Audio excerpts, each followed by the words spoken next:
This is Beat Motel Podcast. Gizzard Puke, Skullet, and a member of Radiohead messing themselves on a high street. Let's do it. But what a lot of people don't know is that once it's frozen, you can use that for pretty much anything. That's what she said. You're listening to the Beat Motel Podcast, and we need to warn you that we like to use words like fuck, shit, and I like it when you lead in like that. angry flap. And That's what she said. biscuits. And we don't often bleep those words out, apart from because we're not complete animals.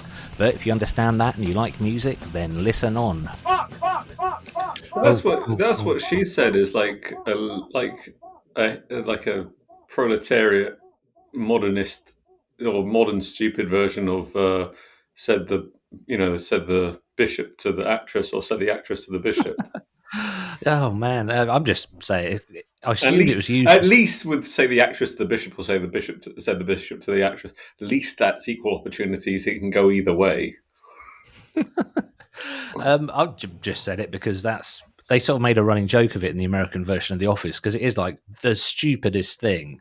It's a sign of someone that's got no imagination whatsoever, but's desperately hard to please. So just like chucks it into conversations.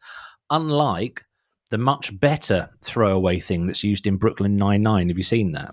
No.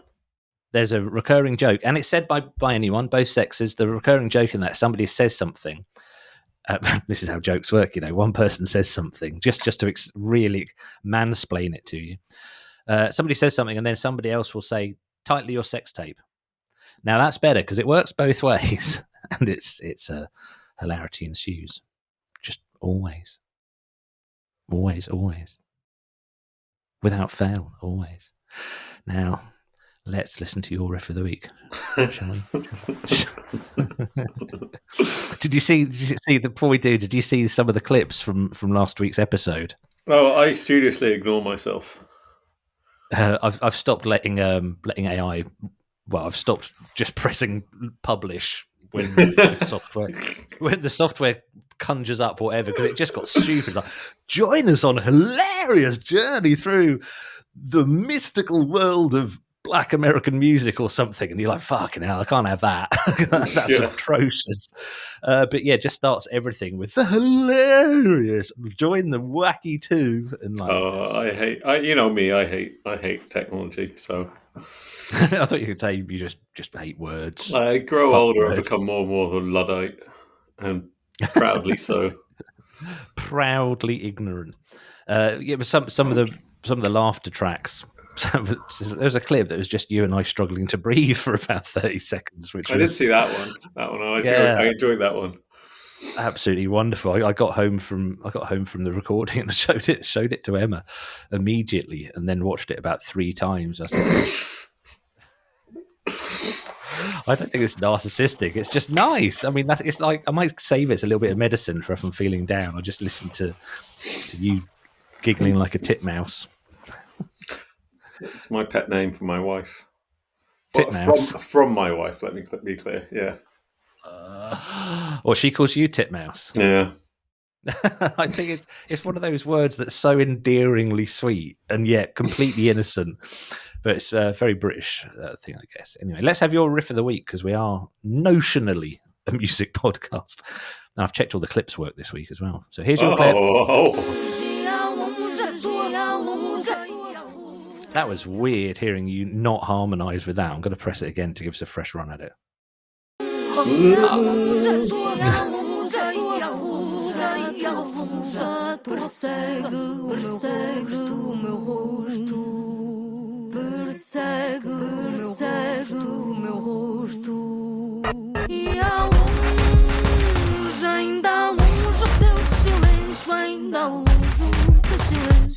Corta o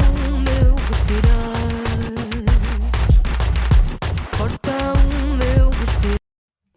When I first heard that clip, when I was preparing it last night, I was like, this is definitely Sam music. Well, and then I take the first part. When it goes, I was like, no, this is definitely good music.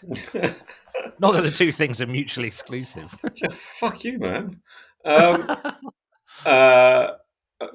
took the first bit because it reminds me very much of Freddie Mercury doing his thing with echoes.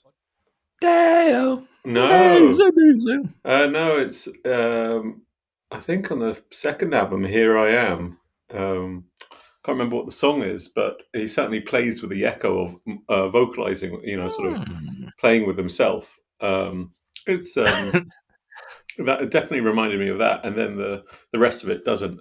But that is Ana Lua Caiano, Portuguese, Caiano. maybe. Should we ask Google Translate? Probably. Good luck. Yeah, thanks. I made my way through a German a German equivalent of B&Q using a Google Translate once, and I got a lot of laughter. So I don't know what I was actually saying to the people. But I managed to buy a fridge, which is what I went in for. It wasn't like I went in to ask where the toilets were and left with a fridge. Let's have a listen. Not again, not twice. I'll turn the sound up. Caiano. Oh, bloody hell, I was right. That's a bit scary. You lived in Portugal. Did you not go around asking everyone how to pronounce their names? No. And the song title is Lazy called bastard. Os Meus Sapatos, Tocam nos Teus, which I don't know what it means. But basically, Whoa. she seems... The write-up of her stuff is that she sort of mixes Portuguese sort of folk song with electronica, basically. And the album's really cool. And I really like that. And I picked that bit out because it reminded me of, Freddie Mercury. Who doesn't like a bit of Freddie up in them? Listening to Freddie playing with himself. I'm well up for stuff like this. I'm a bit funny about traditionalist folk music. The people who really like, no, it's got to be performed using catgut strings, and it's got to be done exactly the way it was when it was written in the 14th century. That kind of bugs me because, for one thing, how the hell do you know?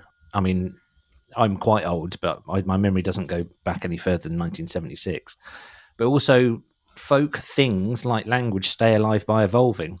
So finding folk things and creating, I'm immersed in electronic music, and that beat and those sounds were fucking brilliant, really unusual but really effective. So I am here for Ana Lua that person. Caiano. But at the same time, I mean, I'm with you.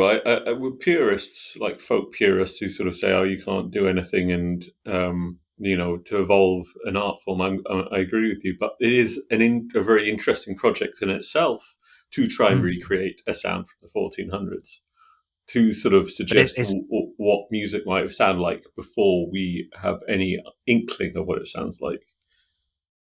It's probably not quite as much of a cul-de-sac as I'm making it out to be, is it? Are you a purist about anything? I'm tempted to be childish and say your mum. I'm a real purist about wiping my ass. I mean, it has to be clean by the time I'm done. I will accept no compromise. Absolute purist, and I'll fight anyone on that. Not while I'm wiping my ass, although I might win because I could just. Who do you let examine your bum to debate whether it's clean or not? How do you think I've been married for so long? Oh, go back, Andrew. Go back. I do just dislodged this memory, which is a horrible memory of. Right, I did care work for a while. I'm not going to touch on that because that's people's dignity, which I'm going to talk about my own because I have none. But I was on like a holiday when I was about 15 or 16 with loads of my friends, and we were staying in a very posh school, boarding school during the summer, and they had toilet cubicles, and one of our number went to the loo, and then I heard this screaming, and he'd come out the loo with a bit of toilet roll full of poo and was chasing people around with it. And it wasn't me. I'm not saying like that is rare even by my standards. I'm going to stop talking about poo. Poo. I've already made my feelings on the subject quite clear. Right. Are you a purist with anything other than fecal matter?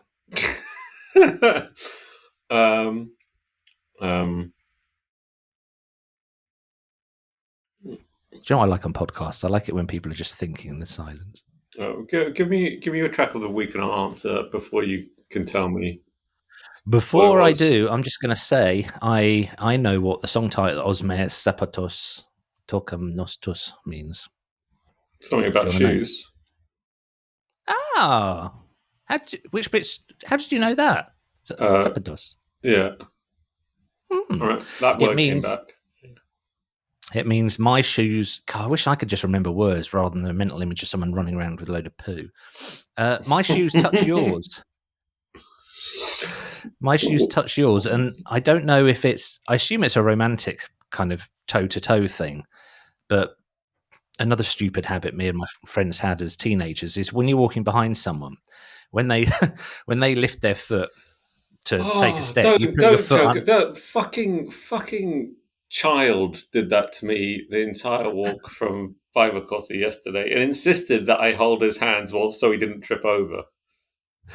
Did what? Because we used to put, as the person in front lifted their foot, you'd put your foot under it and then like go, hey, so their knee would suddenly go flying up in the air.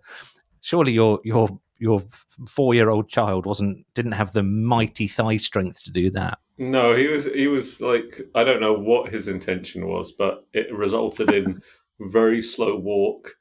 Most of the time, my heels being kicked. Whilst he was laughing insanely. It's quite funny from his perspective, I assume. Yeah. Incredibly, it's one of those things that anyone listening to this who isn't a parent thinking we're being mean for being cross about it and going, "Well, it's just cute." No, it's fucking annoying. If you've got a small child and you have to walk anywhere, you just cancel any appointments you've got for the next 2 or 3 hours. I timed us walking to the co-op once, me and my child, and it took us just shy of an hour and a half, and the co-op's less than half a mile away, probably a third of a mile away. But she still does it now. You walk and she just weave in front. And she's got to the age now. I said, look, I've spent 12 years trying not to hack you in the back of the shins when you just randomly step in front of me. But now you're nearly as tall as I am.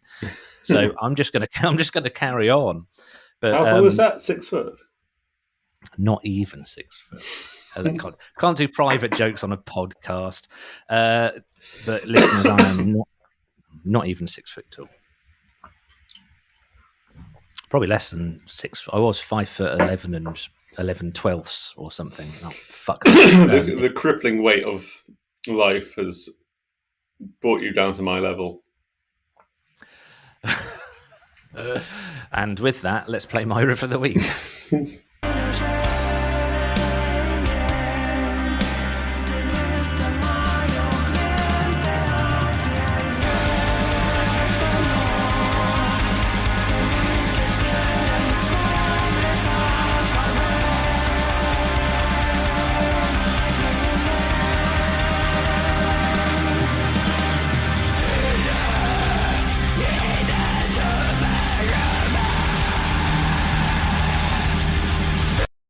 Oh. Do you want to guess who that is? You won't guess who that is. Should I just tell you?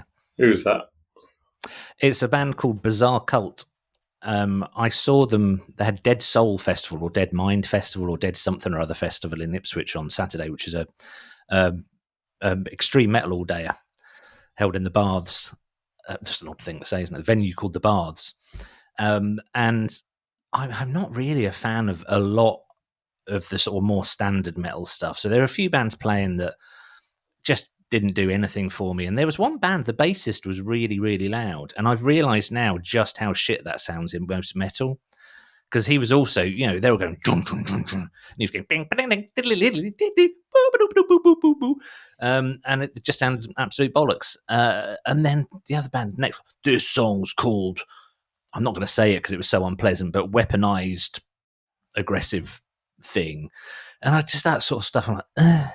Like when the singer goes, this song's about killing everyone you know. Oh, fuck off. Just either just play the songs and Can't you tell us a story? Take death metal lyrics back to like a American folk tradition and tell us a story. Tell us a story. If you're going to kill everybody, just tell us how it happens rather than I am angry. It's the metal equivalent of what people say about bands like the Subhumans. I don't like this, or Anti-Flag, or any of those. I don't like this. I don't like that. I don't like this. I don't like that. The metal equivalent is like, this is grim. This is grim. This is grim. Like, I couldn't give a shit at all. Absolutely don't care.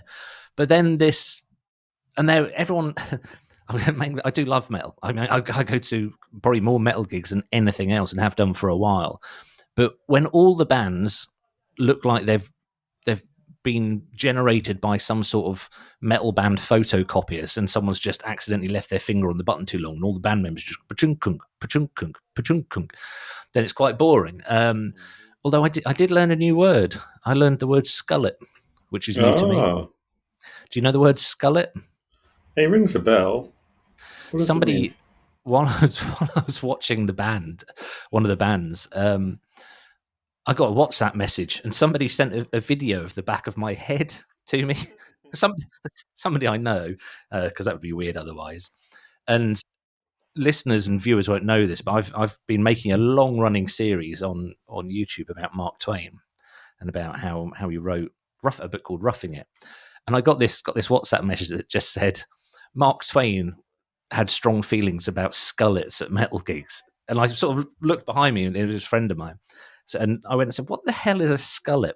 A skullet is when someone's lost all the hair on the top of their head, but they still insist on having really long metal hair. And I'm all for it. I'm for everything today. I'm just in that kind of mood. Isn't that just Bill Bailey? Or was Bill Bailey?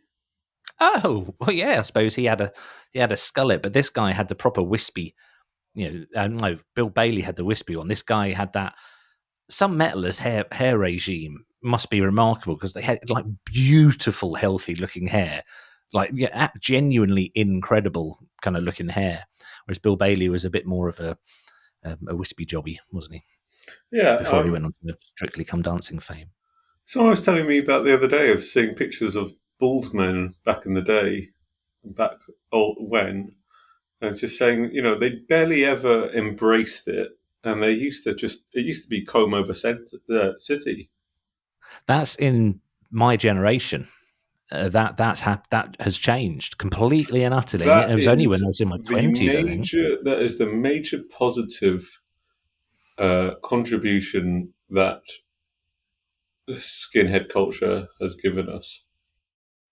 Oh, no. See, I think skinhead culture held it back, because I grew up in the 80s, and skinheads became a meme almost. You had like Kenny Everett had a character on his show called, I can't remember. I'm going to have to look it up. It's going to really bug me. And they sort of became a parody or a meme of either being complete morons or being racist thugs.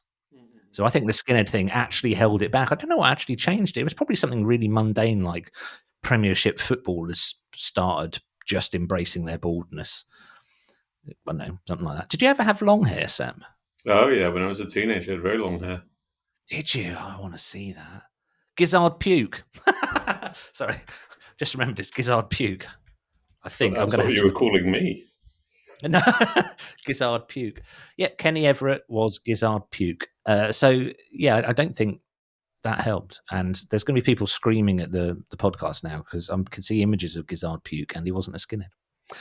But as I always say, we do not promise or even attempt accuracy on this podcast. And if you don't like it, then comment and give a shit, because we like that.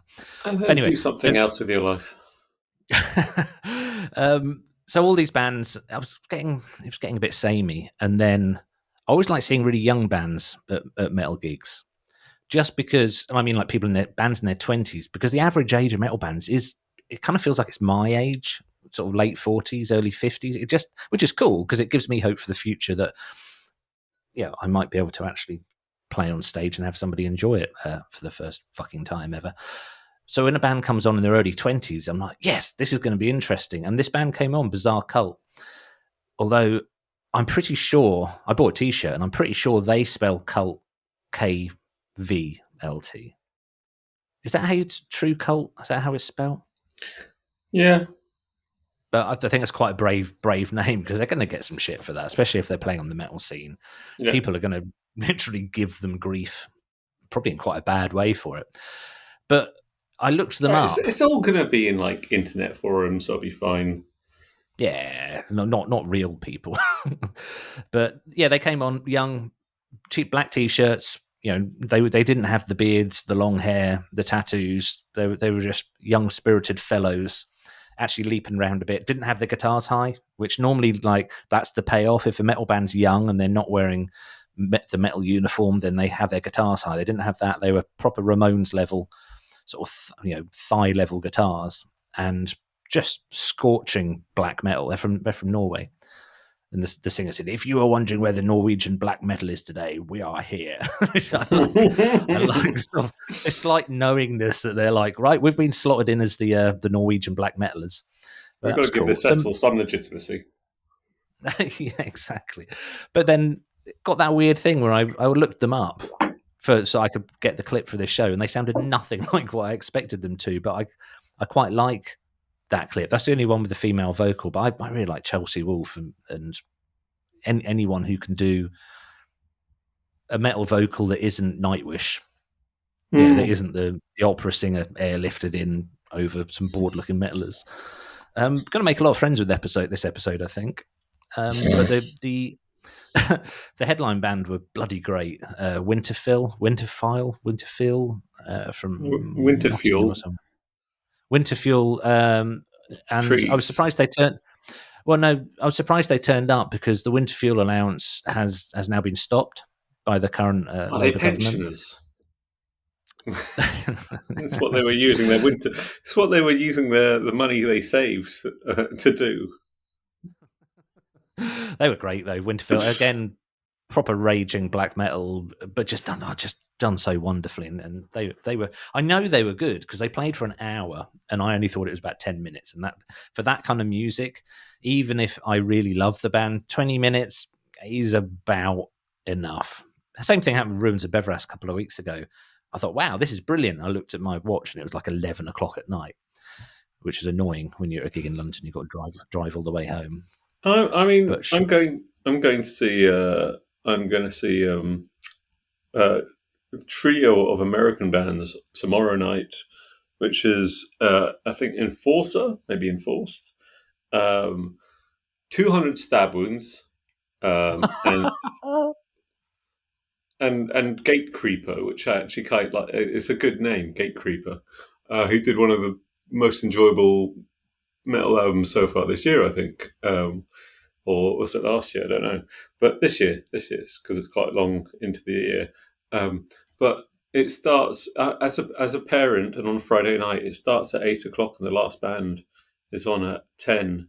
And I'm just going, I don't really want to sit through. I miss the punk thing of like, you've got 15 minutes to change over. Don't give a shit about what you sound like on stage. If it sounds shit, that's on you. You adjust it during the set.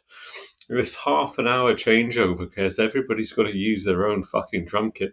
Everybody has their own, and it all sounds. And the only thing you can fucking hear at the end of the day is fucking drums. This is my. And and you know it's 8 o'clock, and I'm going to go out and see the first band because I've got nothing else to do. But then I have to sit through like half an hour between each band. Oh, for fuck's sake. Half an hour's too much. I think the classic is the 10-minute turnaround. That's perfect. And gear share, don't be twats about it. Gear share. Particularly don't be twats about it if you're on fucking tour with one another. I really like the indie bands have started to do these super efficient tours, which aren't a new thing. I think it's what bands did in the 50s and early 60s. So I saw, I can't remember who, but I've seen it happen a few times. Saw Kieran Leonard once, and I saw a gig in Ipswich, and the same. It was essentially the same band twice because the bands were led by two different people, two women, and they basically melded two bands together, which I thought was incredibly efficient because it means only 5 people need to go on tour instead of 10, which I think is just, and it's kind of cool. There's something really nice. I wish I could remember the person's name. Rosie Plain. Rosie Plain was one of them, and the other one, it was somebody else. Very, very good. But I really like it because you've got you've got instead of having support act, main act, you've got somebody coming on tour and learning all the songs of the bands that they're supporting or headlining and whatever, and then contributing. There's just something really nice about that, I think. Right, I'm going to send you the name of this bizarre cult song, and I want you to tell me how to say it. I've just sent it to you on the W to the H to the ATT to the APP, as no one has ever called it. Do love it, Meg. See, it sounds to me love like... it, Meg. Are we going to get onto the theme for the week? Because I've got to do stuff probably afterwards. ought to. Yeah, that's exactly how it. Do you love it, Meg? Which I imagine is Jack White, the sound after he mastered the first White Stripes album. Right, let's move on to the theme. The theme this week is chosen by me. Great album, shit song. Although the actual episode will be called Great Album, Terrible Song. So, great album, shit song, and this is your first choice.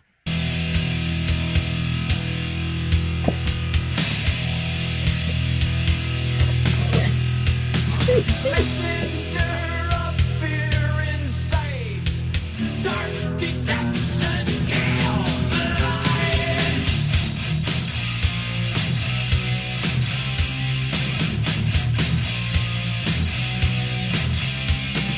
Irate children watch the sea. Who's that? I don't. It's Metallica, and it was the thing that should not be from the album Master of Puppets, which is The song that should not be. the song that should be, the thing that should not be, the song that should not be, and it's from their third album, Master of Puppets, which I think is frankly almost a faultless album. But then there's this song called "The Thing That Should Not Be," and it's this plodding waste of space. Where even when they build up into the heavy riff, it's just like really sort of dumb chromatic thing, with and frankly the most interesting things about it is probably the fucking Lars Ulrich's drums, and yeah, it's just why did they bother putting that? It just brings down the album. Why did they bother putting that on? How many songs on the album? Was it filler? Was it, look, you've contractually obligated? Well, it was 8. There's 8 songs on the album, I believe, but and all of them. That's really short. Well, no, back in the day, they played quite long songs, and back in the day, you were trying to fit onto vinyl rather than onto CD. So you tend to, like a 10 song album was pretty sort of de rigueur. So 7, 8, 9 was okay. So I can't figure out if that means it would be filler or it wouldn't. I think it was filler. I don't have anything to go against to put that on, apart from the fact that it's crap and the rest of the album's genius. Filler, I get. I mean, at some point, your record label is going to be like, give us the fucking album. It needs to go out because the marketing needs to start at this point, and then the tour needs to start. So just write some old crap and put it on. I don't know if that ever happens. So that I get, but then my first choice is, well, I'll play it and then see what you think. Yeah. That's it. In fact, shall I play it again? Yeah. I've never listened to that on headphones, but there's a horrible sort of spittle sound. Listen. Yeah. Do you want to guess who that is? You might know. I can't base that on a lot. There's not a lot to go on, really, is there? That's Caius. Oh, okay. And the track is called Yeah. So, first Caius album, Wretch, is standard procedure from the 90s. It's an album they recorded themselves, which production's not that great. Fine. So the first proper album, Blues for the Red Sun, I would argue is one of the best, strongest, most original debuts of that era. Certainly of that sort of, the first of that sort of desert rock kind of era. And it ends with this fantastic song called Whitewater that really expansive, and it goes places and it goes on a journey and it comes back and it arrives. And it's one of those, it's a proper album finisher. Oh, that's a good topic. It's a proper album finisher, real kind of like, yes, that was a piece of work. That's perfectly structured. And then the last track is that. Why? Just why? Why would you do that? Probably an That inside. smacks. Probably an inside joke of the band going, yeah, we know it's good. Ah, see, no, I quite like that. I quite like that angle. I quite like that they'd be that arrogant because they were sort of apart from everything, you know, they and from out in the desert, man. So yeah, we know it's good. Shame no one bought it, but let's move on to your next track.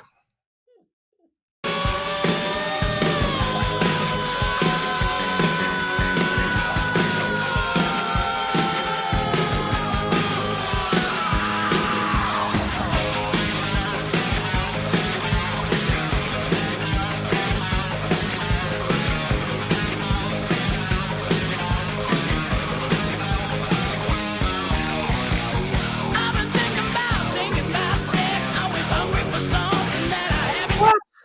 I've been thinking bad sex. I was hungry for some. Jeebus. That I haven't had yet. I mean, there's that him admitting that he was against like pre-marriage coitus. He was against it. So that song is "Anything Goes" by the Guns N' the Roses, from the debut album "Appetite for Destruction," and it's it's probably the worst song of the album, I'd say. Is that from Appetite to Destruction? Yeah, For Destruction? Yeah. I don't know why I'm questioning you. I wouldn't bloody know. You would. Yeah, Appetite for Destruction. There's also what appears to be a when you're at school or in some care homes that have a percussion budget and they've got their drums, they've got the xylophone, so they buy these. Looks like an armadillo. You go, definitely sounds like that's in there. Yeah, I mean, there's like there's like moments of great stuff. That riff they go into is really cool, but then the chicken noises. Well, I think of chicken noises beforehand. It's just not. And I don't know. It was sort of like it again. It's a sort of like this aspect, and I don't think this was filler. It was they were putting everything they had basically prepared on the album, and the rest of it's awesome. You know, not all of it's the same high quality, but the first 9 tracks, the quality is astonishing. And then the last 3 ones sort of takes a bit of a nosedive, not a massive nosedive. The last 3, like, they're just not as interesting and good and sort of like well-rounded as the rest of the album, but there's still like things about them that make the other 2 songs I'm talking about, You're Crazy and Rocket Queen, good enough to sort of justify it. Anything Goes is just like it's just goes like, yeah, we're going to stick this on, we're going to record it properly, and we'll shove it on at the end just to sort of fill up some time, and no one's going to really sort of dig it that much. It's the weird thing with metal bands. I can remember many, many years ago, somebody was playing me. They're in a metal band that I won't name, but they're on Earache. And I wasn't into metal at the time. And they said, oh no, metal bands always put the worst songs last and the best songs first. And I was like, okay, well, I get starting strong, but it just means the shape of the album's completely different to how all other bands, used to do it when albums were a thing. So kind of like just dumping the crap on the end just seems like giving up to me. It's like the album equivalent of a fade out. Well, what I thought one of the most interesting albums sequentially is, I think, London Calling, not the Clash's Sandinista, and they did a really nice thing on the last remaster of the CD version where they sort of put a gap in between what would have been when you flip over the vinyl. So it sort of emphasizes in a way that last song on the side, and what it would do. Like they would do high to low, high to low. Oh no, not high to low. They go high, low, high. So in the middle, if you have 4 songs on a side, the last would be really good. The 2 in the middle might be a bit more experimental, weird, or whatever. But it's yeah. So Guns N' Roses, this was first side has here. I mean, Welcome to the Jungle, It's So Easy, Night Train, Mr. Brownstone, Paradise City, which are all astonishing killer tracks. And then the other side has My Michelle, which is my favorite song, as the opener, which is like fucking such a good song. Thinking About You, which is a great song. Sweet Child of Mine, which is also a great song. Rocket Queen, and it's got 2 okay songs. I'm going to have to say, what are you saying? Rocker Cream, are you saying? Rocket Queen, which is well known because it has over performance of. Apparently, I'm reading the Wikipedia here. Axl Rose wanted some pornographic sounds on Rocket Queen, so he brought a girl in and they had sex in the studio. They wound up recording about 30 minutes of sex noises, and it is sort of like that Hollywood sex noise thing, and it's sort of it's like, I don't think she was in the moment, Axl. I think she was faking it. Just there's so much that's so horrible about all of that. But yeah, it's Guns N' Roses. So let's move on to let's have a palate cleanser. Fitter, happier, more productive, comfortable, not drinking too much, regular exercise at the gym, 3 days a week, getting on better with your associate employee contemporaries, at ease, eating well, no more microwave dinners and saturated fats, a patient better driver, a safer car, baby smiling in backseat, sleeping well, no bad dreams, no paranoia, careful. This is their last good album, was it? Oh, I was going to say that I'm going to enjoy the comments from what you were saying about buns and toasties there, but we're definitely going to get them for talking shit about Radiohead. Moni McMoney. I'm not saying that. I'm not saying it's out and out awful. In fact, by pure chance, me calling it a palate cleanse, I think maybe it was. So yeah, that's Radiohead with shitter, crappier. Less interesting than the other songs on the album. Somebody parodied it and I couldn't find it. I was going to use the parody instead. I thought it was Shire Horses, but it wasn't. But it just seemed so strange. I hated it at the time because it just seemed so, what is this? It's not even filler. We're in the world of CDs now. You could just leave it off. But listening to it with 25 years distance between the first listening and now, there's actually some quite nice hints in there of what was to come with Radiohead, which is the static, the little gritty noises, the sort of opening up a bit more from big guitars and things like that. So I've kind of chosen a track I wouldn't listen to. It's still the one I skip, but I'm not going to say it's objectively shit. I mean, none of this is objectively shit. Is it? No, there's no such thing as objectivity, but that'll get your hard science buffs in a fucking tizzy as well. Yeah, let's piss everyone off with this episode. we got a good bit of grief for not including Jacob's Mouse on the last episode. Singing drummers. What band? Oh, and say who's Jacob's Mouse. Say who's Jacob's Mouse. Who's Jacob's Mouth? Googling it now. Not Jacob's Mouth. I love that. Who's Jacob's Mouth? Pictures of people's mouth. Oh, I don't want to see that. I just like my own mouth is bad enough. It's one of those stupid questions like that's got the answer in it. Who's Jacob's mouth? Well, it's the mouth that belongs to Jacob. That is Mouse. Just to be clear. So I just realised you were actually searching for Jacob's mouth.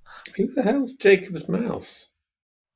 They were a band who were pretty popular, pretty popular, and none of their albums have independent Wikipedia entries. They can't be that popular. oh, they haven't, have they? Well, they're from Bury St Edmunds, so they're a local band, but they're on Ouija. So they're on a decent label, and one of those bands that everyone got really excited about. Who's Ouija? Ouija. Oh God, they had loads of bands on. I'm going to read them because there's some brilliant names here. Silverfish, for example. Blood Sausage. That's a good one. Blood Sausage. that is the first one I was going to say. Corner Shop. You must have heard of Corner Shop. Yeah. Love Blobs, which is a terrible, terrible name. Did they sign people by the atrociousness of their? It's looking like that because there's also Terminal Cheesecake on Ouija. Do you think if I called my band this, that they would? Can you read that? I can't read that. It's all blurry. Saint Homo Bonus. Velocet is quite interesting. Can I just tell you about Saint Homo Bonus? Please do. I mean, when I woke up this morning, that is what I was hoping for. Saint Homo Bonus is the patron saint of business people. Oh man, that is so bizarre. Bonus Homo. Homo, as in Homo sapien. Homo bonus. That makes more sense. Bonus. Do you want humans? Yes. Do you want bonus humans? Give me bonus humans. But also on Ouija, therapy. Ah. Is this when they started taking themselves more seriously? The label? Yeah. Possibly. I think Ouija they were a fake indie. So when in the 80s, when like a Findy, when like Postcard Records and Stiff Records and I guess loads of record labels and Rough Trade started to sort of make independent labels big news, then major labels went, oh, we ought to get some of that. And there's been loads of it ever since. I don't know if anyone would bother anymore, but like The Verve were on Hut, who are a subsidiary of, I think, EMI. And Ouija, I think, were part of Beggars Group, although Beggars Banquet technically. So that was 4AD, Matador, Rough Trade, Excel. Bloody hell, these are all owned by the same people. That can't be right. 4AD, Beggars Banquet, Matador Records, Rough Trade, Excel Recordings. Well, there's a revelation, and it's not that interesting. That's just me being interested vaguely. So, do you want to shit on Radiohead? What does it tell you, Andrew? Well, what it tells me is what I thought was a group of record labels, each carving out their own spot, were just a thinly veiled marketing scheme. Because Excel is such a weird label, because I first became aware of them when they signed The Prodigy. And obviously that was huge, but it's also, Excel Recordings is also the home of Adele. So it's, I mean, but there's a very different times, like the late 90s is different from whenever Adele came out. So, it's the same with like, I was looking up Motown. Motown still puts out some music like Modern Recordings. It is not the company that it was. It was an independent record company until the mid 80s. And then they sold the name and the rights and all that to Universal or something like that. So it's not that they went from basically carving out their own niche to, as a marketing sham, but that they became a marketing sham. Yeah, I'm just looking up the number of bands on XL now. Tom York, Vampire Weekend. I can't see any really shit names, which is a shame, because I was hoping that would help us carry on. Right, we ought to play your next track, which is this one. Don't want to see my brother in pain, little man fight big man's wars. Don't know little man make no argument. Too many ways, no but a all come down to one religion. A vision is a new world order. A vision is a new world order. A vision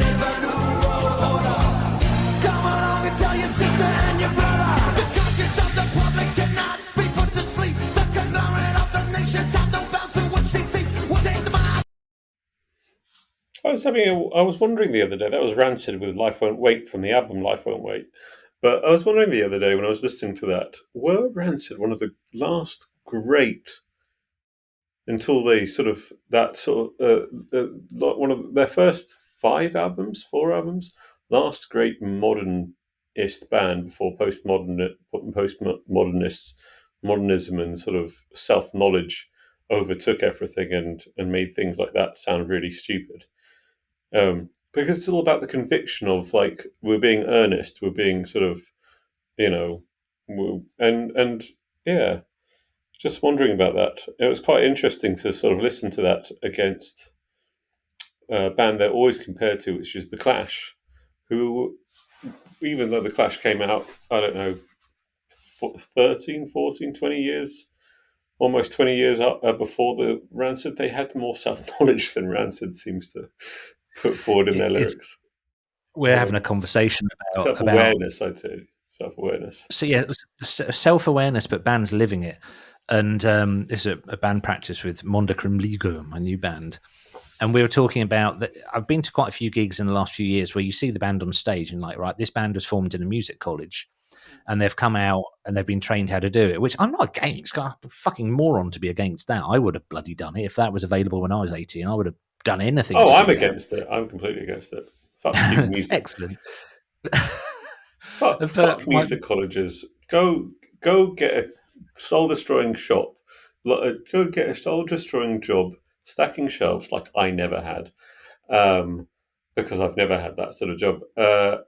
And then create some great music. That's what that's where I'm a purist. Actually, don't fucking teach people how to rock. Fuck you. So you've got a messy ring, but you've got strong feelings on teaching people how to rock. The summary that Jago, who's part-time co-host on this, well, he's done it a bunch of times now.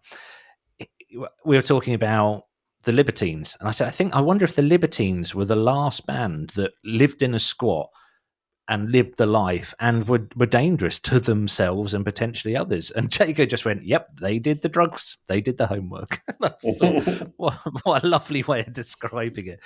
Because the first band that came out, like the first college manufactured type band called the Zootons. And I can remember even at the time just going, this is the most boring thing I think I've ever seen. I want to be a little bit scared when I see a band. I want to think, is this band about to implode? Or, are they going to cause me physical harm if I can't think what I do to any band or say to any band, really. I've got no interest in speaking to even like bands I love. I've not really got much to say. What would you say? Well done. Thanks for that. I used to say, thanks for the music. Are you on tour? How's your stomach? You must be like struggling with the loo side of things by now. So Tom York, shitting yourself on High Street yet? That kind of thing. But this track, Life Won't Wait, from the album Life Won't Wait, sort of weirdly pauses the whole album because it doesn't really go anywhere. The music doesn't really change. It's not very interesting music. The guest doesn't really lift up the track whatsoever. And it's weird because the rest of the album's really like pretty swinging and pretty easygoing and pretty sort of good job, good stuff. It's a great album. Apart from that, and they put it on so early, it just sort of like halts the process, and it halts the process between two of the best songs on the album. So you got to ask why. Why? Yeah. Just why? Right, we ought to whip on to my next choice, which.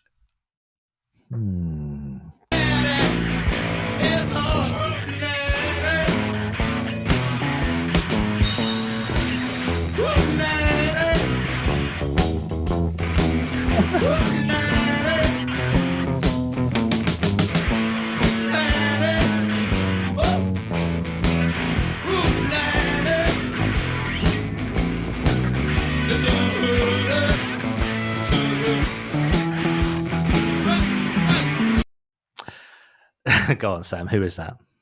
That's the Mats. The beer mats. The Mats. Now, so that's the Replacements with the song Hootenanny. Now, I chose it because it's a shit song, and I thought a lot of these ones will be us sort of going, oh, this is our subjective opinion of it's not a great song, or they should have left it off the album or anything.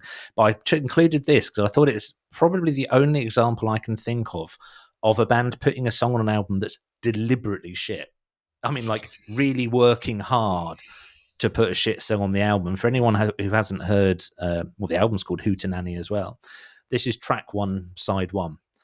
So as soon as you put the album on, that's what you get. And then there's thank God for blindingly the good songs. blessing of CDs, because then you can just skip it. Because I really, Exactly. I have grown to love most of the Replacements albums quite dearly. Particularly, I think the third and fourth albums really quite a lot. But that just it leaves a slightly off taste for the rest of the recording if you listen to it. You're just Yeah, it's slightly not like annoyed the entire time you're listening to all the other good stuff. And it's not like it's there to give texture or anything. It's just swapping in band members, swapping instruments, and just playing something really, really shit. That album, other tracks on it, "Colour Me Impressed," is an absolute for 1983. 1983, yeah, 1983. The song "Colour Me Impressed" is astonishing. It's almost like got elements of Trevor Horn type production to it. It's just really interesting, really good, adventurous, and I'm trying to think what else is Within Your Reach. Within Your Reach, I don't think anyone could objectively listen to Within Your Reach by the Replacements and go, no, that's shit. I'd have to like sit down somewhere and go, right, let's talk about this because you're wrong. I really like the writing credits for the song "Mr. Whirly." It says mostly stolen. It doesn't tell. It doesn't tell you from where. You know where it's mostly stolen from. It's stolen from that one band that we can't ever play on the podcast because it gets us shut down. Yeah, I'm not even going to say who they are, but yeah, I like that, mostly stolen. The same as the credits for Love Lines, which is Westerberg blasting a rail of cocaine and then just reading from the small ads in like a local magazine or local paper. CP Readers. I don't know what CP was, but right. So that's just a shit read. I mean, it's not there for any reason other than the Replacements being the lovable dickheads that they are. So let's move on to your last one, which I've got to say I was pretty fucking surprised to see you chose. Come on, you can do it. Oh, bass. Baby's Babylon, they're looking for excuses. Game for the buzzer who kicked it to the mooses. Lame as a brain could be golly G. If you see a shrink, he'll charge you a fee. If you see me, you see the fee is nothing. We will feeble patience, all backs, no frontin'. What is a party if it doesn't really rock? What is a poet, all balls, no cock? What is a war if it doesn't have a general? What's Channel 9 if it doesn't have Arsenio? What? What's it doing? What is that doing on this list? Why is that on this list? Who is it and why is it on this list? It's the Tribes Called Questings, and and the track is called Y4. It's called what? Question exclamation mark question mark exclamation mark, and I was sort of scrabbling around for ideas, frankly, and I was looking at the track listing of the rest of the album, and that one was the one that sort of stuck out to me as a bit of a filler. The backing track never changes at any point. And it is just Q-Tip listing things. I think it's Five Dog. That's Q-Tip. Oh, was it? Okay. I've only just found out Q-Tip isn't Mos Def. I thought they were the same person. Oh my god! Don't dig that hole. Don't dig this hole. have no business running a music podcast at all. Yeah, But and so just, that's from Low End. That's from Low End Theory, yeah, which is is one of the greatest hip hop albums ever made. absolutely. So the premise for you choosing that is it's just not that good. It's not. Look, it's not up to. Let's have a look at the rest of it. It's not up to the song that came before it, which is Sky Pager, and it's not up to. And the song that comes afterwards, which is Scenario, which is, I think, not as good a song, but Busta Rhymes fucking owns that thing. Absolutely. That was my song.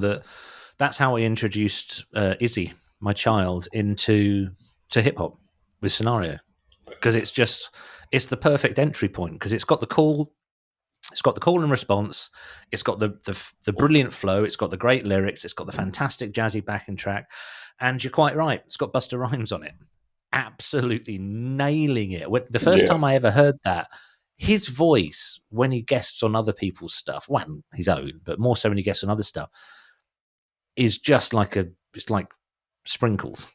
You know, like, I don't want to say the cherry on the cake. I was trying to think of something else, but it's the texture that he brings is so brilliant and so engaging. I sort of think in a way he's like. I was thinking when I was listening to Scenario, it's like, oh, there's something sort of similar about him and Old Dirty Bastard, but it's like he's like the controlled version of it. He's under control, whereas Old Dirty Bastard's all over the place. And he's like, he knows what he's doing and he's revving it up and he's doing it intentionally. Whereas Old Dirty Bastard, you're going, you go, man. Just go on, crack on. I'd love to know. Nothing much in the Wu-Tang Saga, which I've talked about many times. Nothing much is revealed about where ODB's unique style came from, because it is completely unique. It is not like any other human being ever, and I guess we'll never know. So on to my last choice, which I might okay.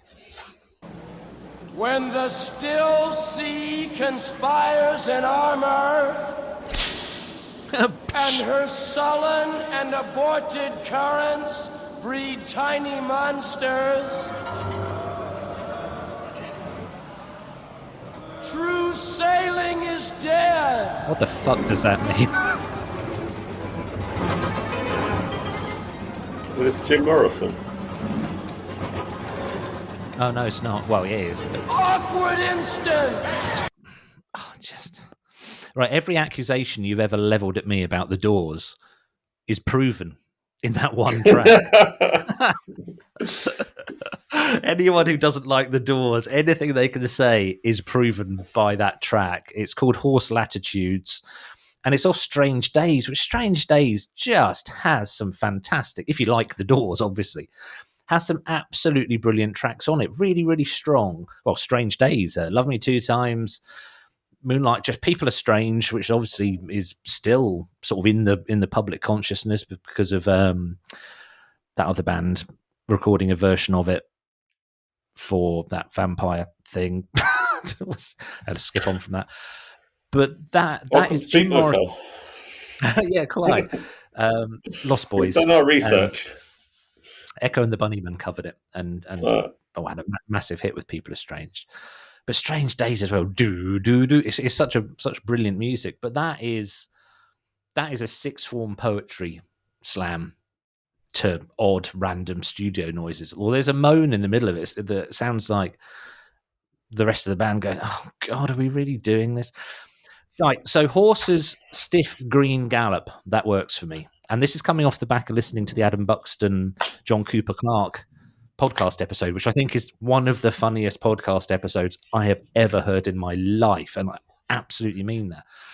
But other stuff like True Sailing is Dead, what the fuck are you talking about? Where's the imagery in True Sailing is Dead? Where's the wordplay? It is a sixth former's over self-important poetry. Do you bollocks. think Jim Morrison was someone who just got lucky occasionally? I think he's not a million miles away from the ODB model. I think he was unhinged. I think he was an unwell human, but because he could make people a load of money, they managed to keep him alive for a few years to knock out some albums. And I genuinely believe that. I think he had a talent, but if it wasn't for everyone else in the band, he would have just been another junkie dying on the strip. I really think that. And I look forward to the comments that I get. But yeah, that's just nonsense. I'm glad it's not me just trying to wind people up. I'm never trying to wind people up. I should. Maybe I should.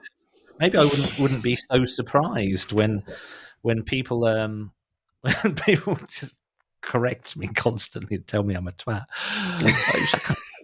I mean, I don't want to get ahead of myself. I think it's your way of getting attention. Yeah, this podcast is just one long cry for help.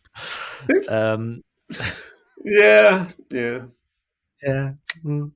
Right, so that's the end of this episode. Do you want to say goodbye?